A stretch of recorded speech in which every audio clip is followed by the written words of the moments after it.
So I've got some tricks and exercises that help dogs to have built more confidence around our feet, around us moving near them, and things like that. I've just dropped a treat underneath Aero, which Ripley's now going to find.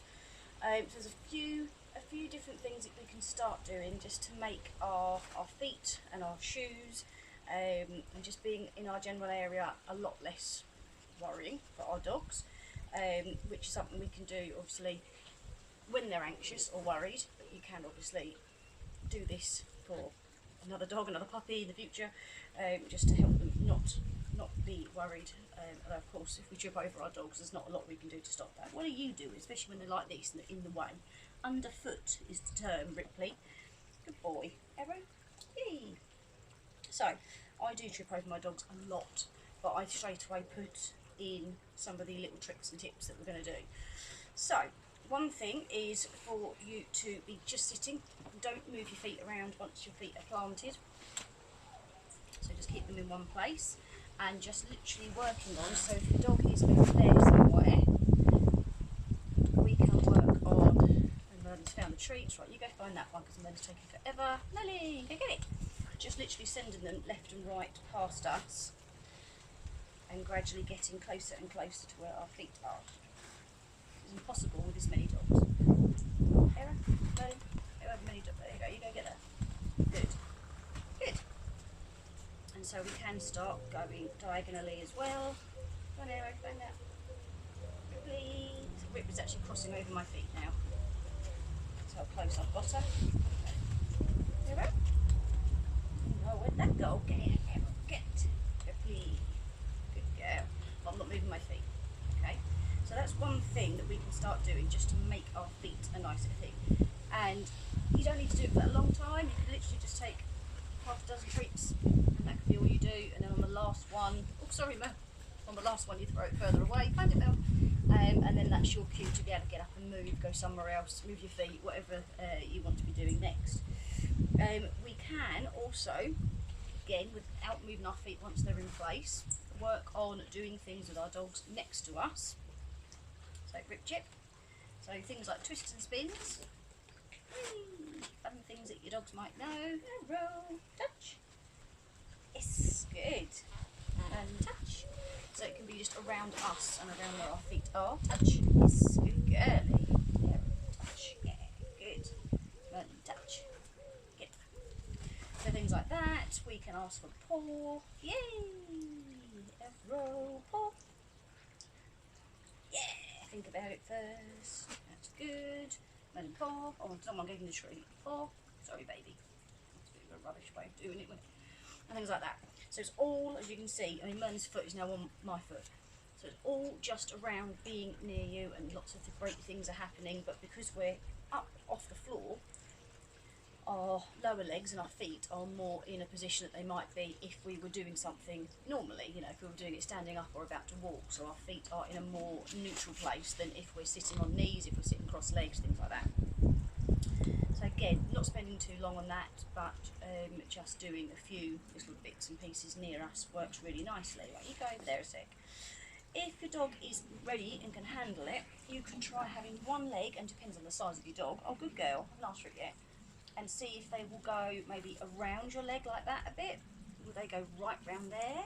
There's a good girl. If they'll do that, is there any chance they'll go under your foot? And that might not be something you do straight away. That might take a few little small sessions like this to get to that stage. Hello. Oh, Ripley's chops. Merlin. Yay. That's very good. And again, don't move your foot, don't move anywhere. We're just working on building up that trust and that confidence, and that actually being around here is fine. It's all good. All the movement's coming from here. You don't have to worry. Get that head looking upwards. But you don't have to push that part. If that's too much for your dog, then another stage you could add in. Let's get more treats. Another stage is to add something for your foot to go on, so that it's not too low to the ground to start with. I'll use this thing that Arrow's been chewing. Don't put it obviously down while your dog is there. Let your dog be further away, throw a treat, give them a toy, whatever. But that's not very helpful, is it? Go over there, you Wally. and you can literally have your foot up on whatever it might be. It just means that your foot isn't on the floor where your dog expects it to be. It's very good. Go over there. Merlin, off. Go over there. Arrow, you going to do it? Should know. Very clear. Find it, Arrow. Come now. Merlin curl. Good. Arrow. Come on, quick before Merlin comes out. Quick, quick, quick. He's coming now. He's going to sort you. Good. So, Arrow I got to crawl under. That's very good. Ripley, good. And again, not moving my foot at all. If they're okay with one foot, try it with the other foot being there, then try it with both feet being there, up on something if they're okay with that. Then your next stage is to still have the thing there, because we're not changing too much at once, but then just having the foot again. Go under it. Yay. I don't know where that went. Merlin, go through. Good boy. Good. So if your dog knows a word for going under something or through something, tunnel, through, under, use that because it's familiar to them. It will help them to focus on what they're doing and not what's going on nearby regarding feet and things. Isn't that right, Arrow? Did you pause up for me? Oh, very clever. So still having the item there, it just means that the only variable that's changed is that the trainer is now, or your foot is now on the floor, but there's still the item that was there before for a bit of security, and then the next stage would be just having the foot, no item, see how your dog fares. And if they're not sure, you know, we can, like Arrow initially came close and went, oh, I don't know if I can get under there, so I just, I think you can, a little bit of coaxing. If she'd have hung right back and sort of looked a bit worried, I wouldn't have forced it. I might have just thrown a treat somewhere on the floor to say, go on then, get that, that's fine, and stopped on that one, and then I'd come back to it another time. Hello, you. Obviously don't do this if there's a lot going on, so if it's a stormy day, if you've got fireworks going on outside, if there's banging going on somewhere, because that can make a negative association to what we're already trying to make positive as it is. Hello. So all of those are really nice ways to start off. Whoa, another thing that we can do, if your dog knows a paws up or how to paw, is we can use our shoes. And this is one that Arrow ate earlier. So what we can do is we can have it either in our hand, or, yes, and ask for a paw like that, or we could, Merlin, paws up. Good boy, we can ask for a paw, no, you can see that very well. We can ask for a paws up on the shoe, or shoes needed. Can't see, Arrow. Right, Arrow, paws. Yes, and paws up. Yay, like this. Can you see it? I don't know if you can see it there. Can't see it, got glare. So by doing paws up on the shoes, it's again showing your dog that actually the shoes, the trainers, whatever the items are, I know, they're not scary, that nothing awful's happening, you know, they're in control, they can move away. And then that becomes a target for them. So then when they're on your feet, we can use that as another type of a target. Oh, so you lot, wallies. Need more treats again, I beg God. So using that and using lots of different types of shoes and trainers and anything that really you might be wearing around your dog, whether that's at home or when you go out somewhere. What are you doing? There you go, aren't you? So slippers and wellies and anything really that might involve, that might involve your dog. Oh, I can't, yeah, there's nowhere to go. You go over there, you go there, you go there. Good. Right, who's going to do paws again? Do you paws up, Ripley? Yeah, good. It's nice. Go away. Paws up. Yes. Merlin, go away. Arrow. Arrow, paws. Ripley, no, off. Arrow, paws. Get out of my shoe. Arrow. Paws up. Here we go. Paws up. It's okay. You've just done it once, didn't you? Remember? Paws up. Yes, like that. Yep. So they're all separate things. Don't need to try and do all of them in one go. Just do half a dozen repetition, many of those. You can do a little bit more later in the day. You can do a different version later in the day. That is up to you, but you don't want to think, right, let's sit down for half an hour and go through everything here, because if your dog has got that little bit of worry, each time they do the exercises, it's going to increase a little bit more and a bit more in the half-hour session. You'll get to a point where your dog really doesn't want to be near feet, shoes and things. You don't need to play.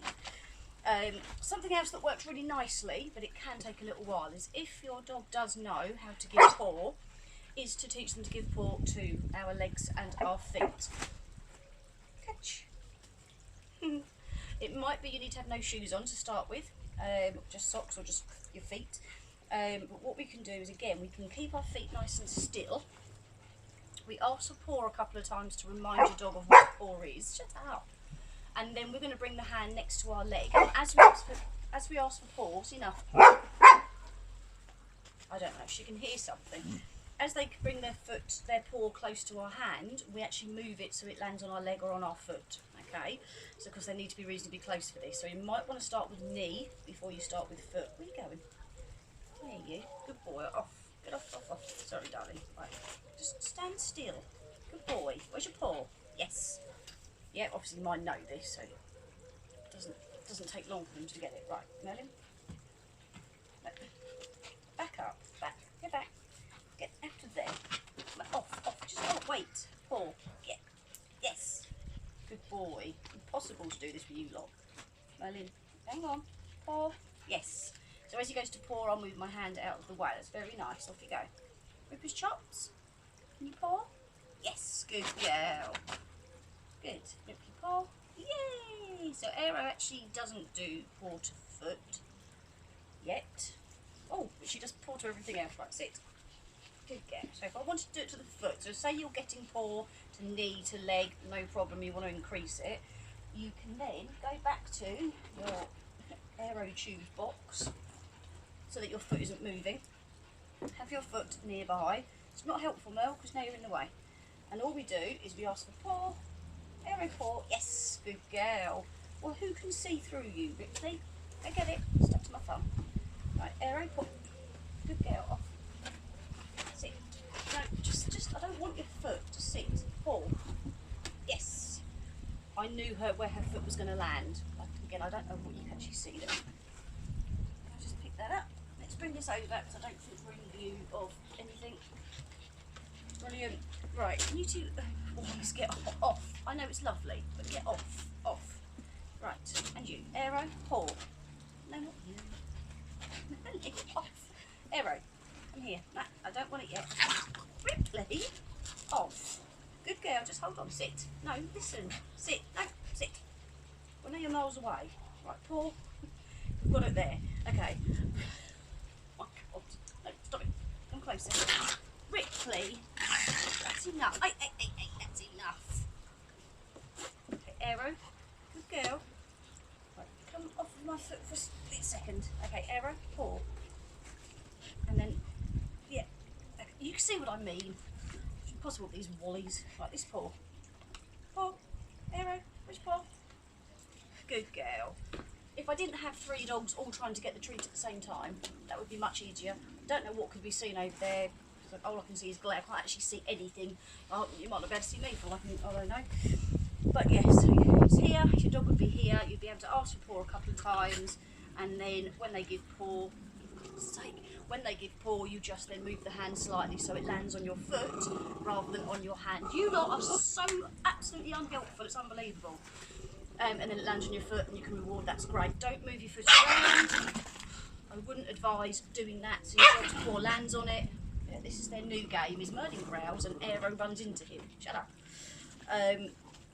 Just keep it still. And then what you can do is if you ask for paw that lands here, then you know.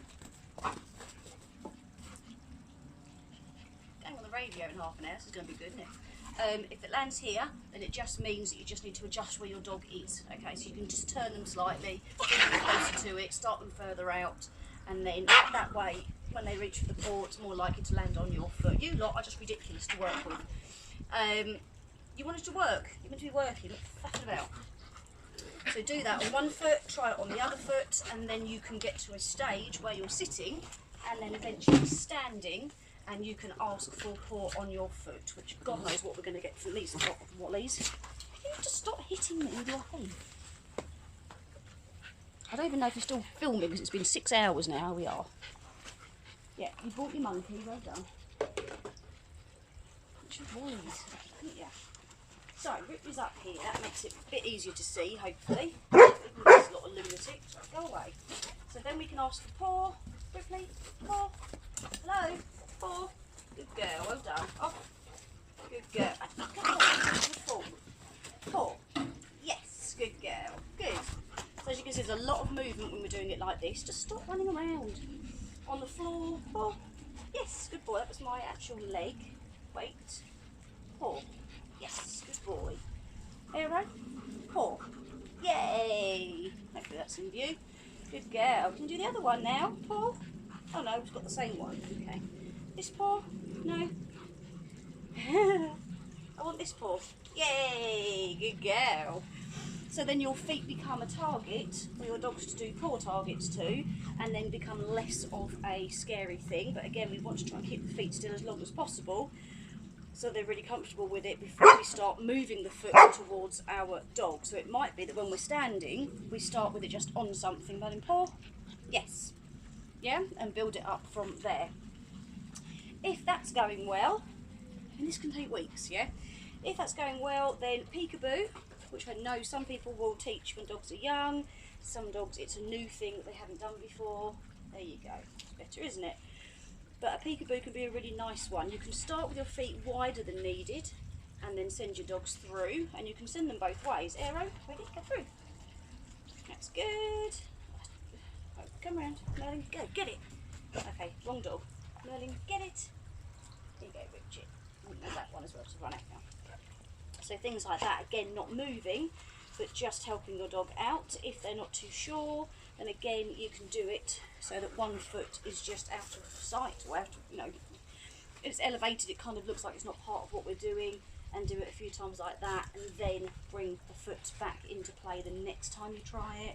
If they can do that, you can ask them to go right round, you can ask them to go round a leg, you can ask them to go round you, things like this, and just building that up as well. And just adding to it. So there's lots and lots of things that we can do before we can put any actual moving elements in. So all of this stuff is designed to be static and just making feet and legs something that our dogs actually want to be close to. Now I will say, quick caveat here, is that I do a lot of this with my dogs because when I do heel etching music, I want them really close to me. It does mean that when I'm running hoopers, I have dogs trying to work at heel. And when I'm walking down the garden, I have dogs so close to my feet that I literally am guided up the garden the wrong way. So it can be too successful sometimes, so don't overdo it. Just enough that your dog isn't worried about your feet. You don't want to go so far that they are just completely obsessed with touching your feet with their foot all the time. I spend many times walking around the house with my dogs at peekaboo with paws on feet, and it's just mad. So, yes, so get started with those bits and pieces there. When I upload this to YouTube, Think Ripley, I will put a little list in the comments bit, in the description, of all the exercises, so there's a list here as well. Ask any questions if you're not sure, and of course if you have anything to film it, send it over to me and I will give you some feedback and see how you're getting on.